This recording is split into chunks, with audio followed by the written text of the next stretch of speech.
Good evening and welcome to Left, Right and Centre. I'm Vishnu Shom. It's been quite the week so far, the India Impact Summit at Bharat Mandapam, bringing together 20-odd heads of state, hundreds of tech gurus from across the world, their focus on artificial intelligence, AI. It comes at a time when we are across the world very much at a crossroads.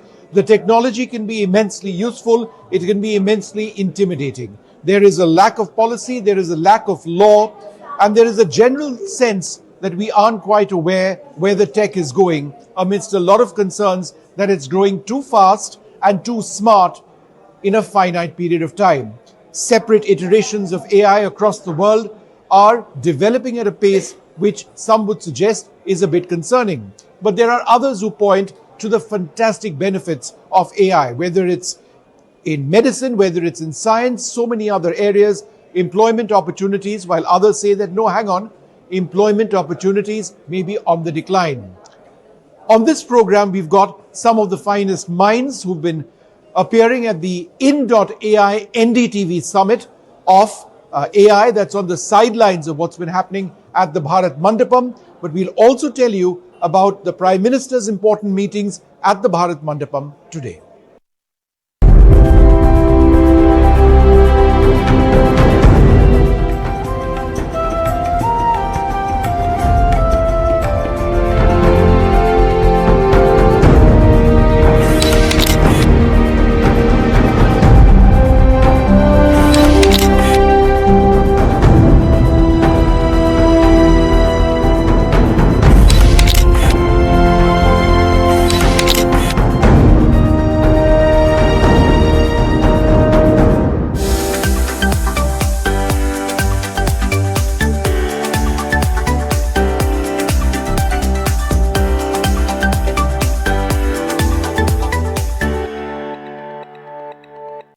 This is India's AI moment. India quite clearly an early mover when it comes to appealing to leaders and companies across the world, advocating for the responsible use of AI, speaking about the need for regulation, speaking about working together, speaking about the need for equity and for equitable access to AI.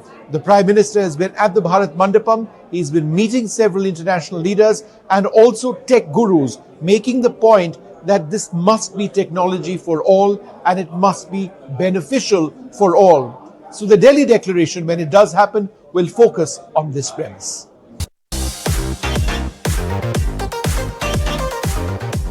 In a major moment for digital age, India has placed itself at the center of the global artificial intelligence movement. By hosting the India AI Impact Summit in the capital, New Delhi has become a trusted partner from the Global South.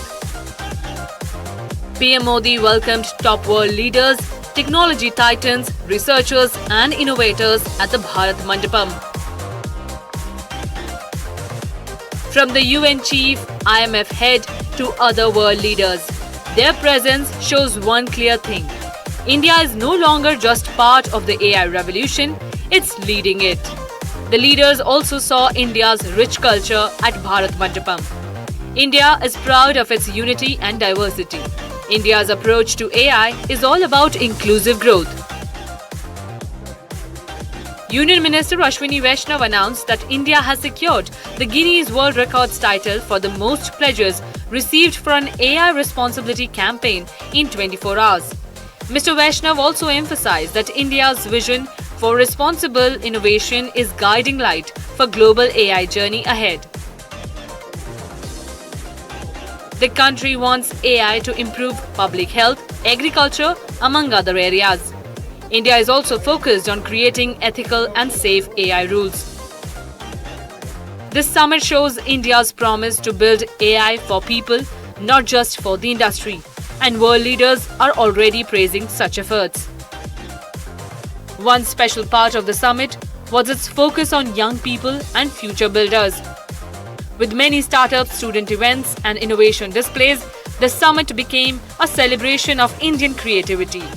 With focus on three sutras like people, planet and progress, much more is in store for the world in the coming days.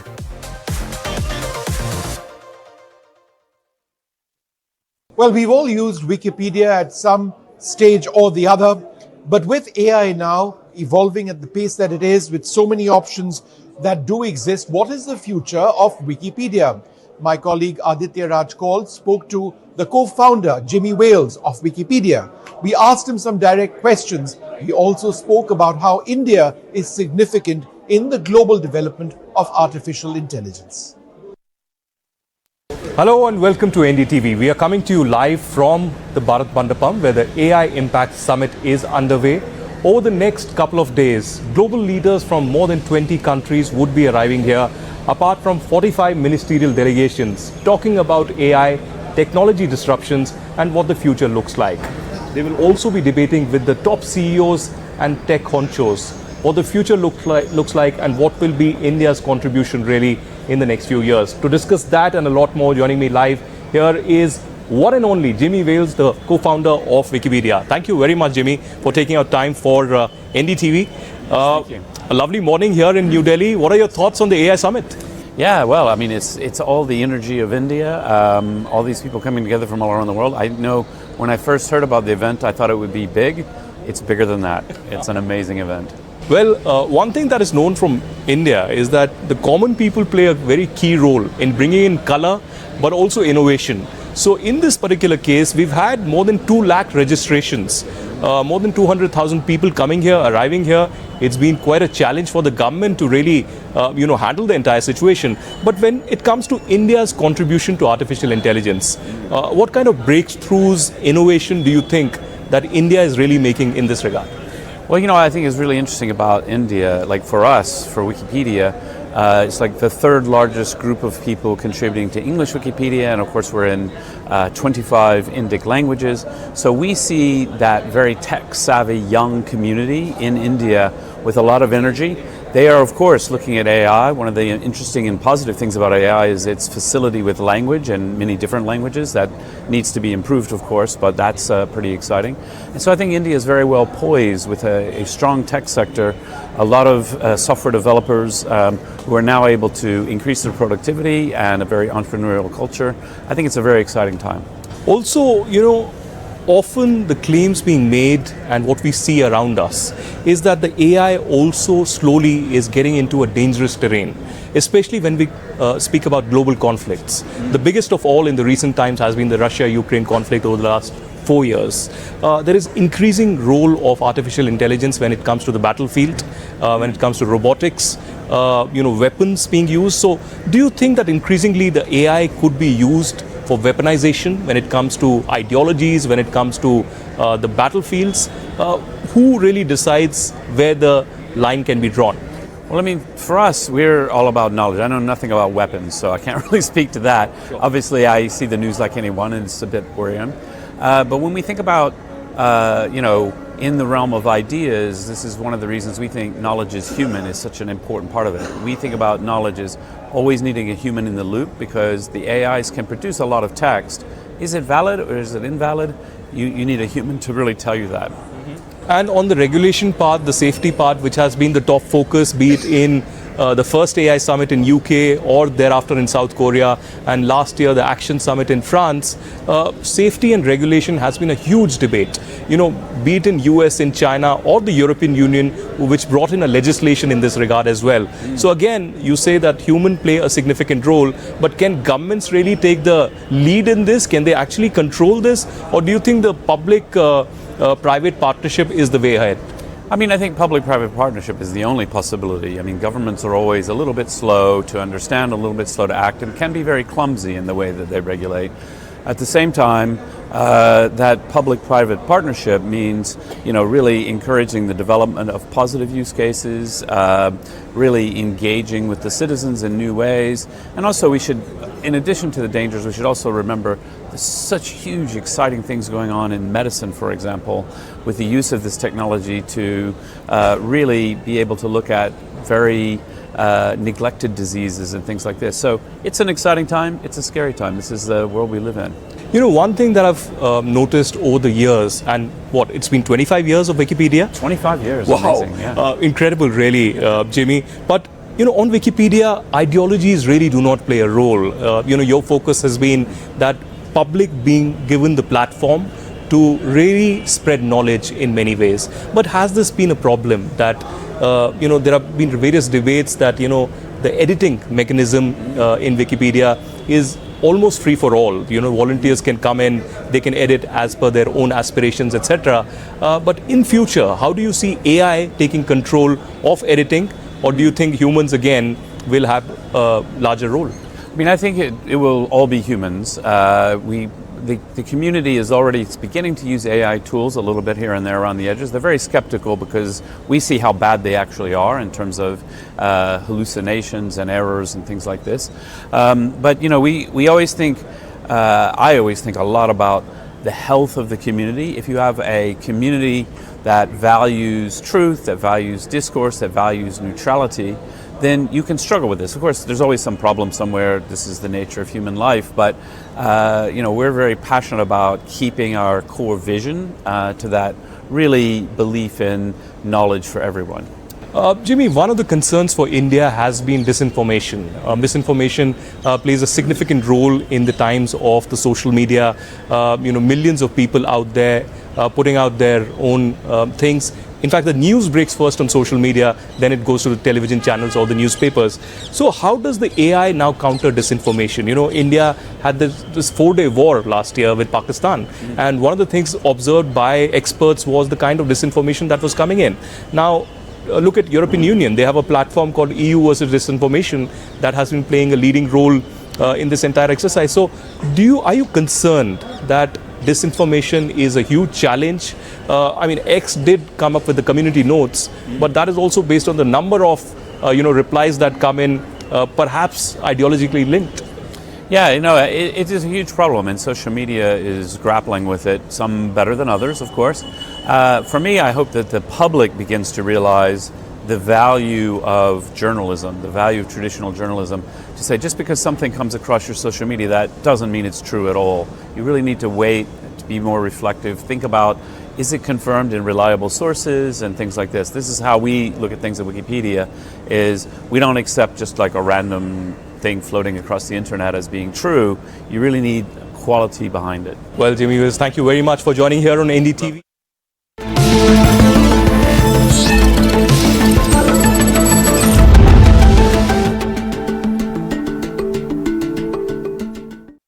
Democratizing AI globally, ensuring that it is available to the largest number of people across the world, was one of the key themes which came up at NDTV's own session on artificial intelligence, our summit, Ind.ai. We spoke to Chris Lehane, the Chief Global Affairs Officer at OpenAI. OpenAI being one of the key organizations at the cusp of developing new AI tech, which might impact people across the world. Let's listen in to what he said. Do countries like India need to focus very sharply on sovereign models and yet Sarvam in the morning speak before you? Because at some point in time the concern is, can this be a global common good, or do we run the risk of becoming a data colony? So let's kickstart from there. That's great. First of all, thank you for having me here. Thank you all for being here. Apologies for enjoying the Delhi traffic as we talked about. But it's always, India is always one of my favorite places to come to, and it sort of relates to the essence of your question. When you get here, even when you get to the airport, and I got in, I think, late on Monday night, like the energy level here, like this is a country that is on the move. It is the world's largest democracy, but I just love the energy here. I also love the food. So it's really a pleasure to be here. I actually thought we were here to talk about cricket. Isn't that T20 is here, right? But I'm actually going to connect the dots here if I could, because I did think I'll try to connect this. I was flying over, and I was surprised to see that the U.S. cricket team, which apparently is called Team B, has actually been relatively competitive. And then I started to look at the roster of the U.S. team, and it was all Indian names, right? Patels, Navakar, a bunch of Indian names. And, what it reminded me is the talent that exists here, the density of talent in India. Our office is in San Francisco. When I walk around and I see the researchers, the people who are building this, our leading engineers, our product folks, So many of them are of Indian descent.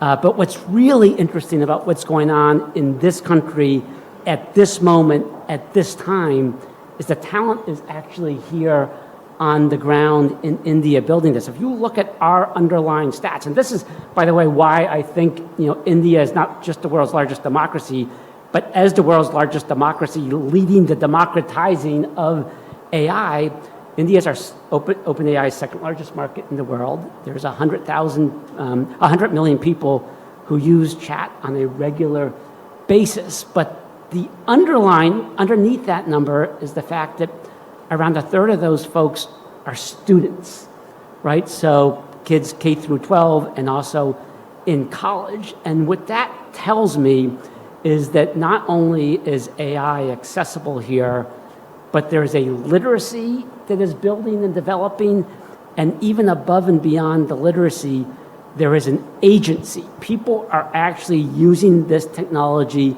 to build, to produce, to create, to learn, and to think.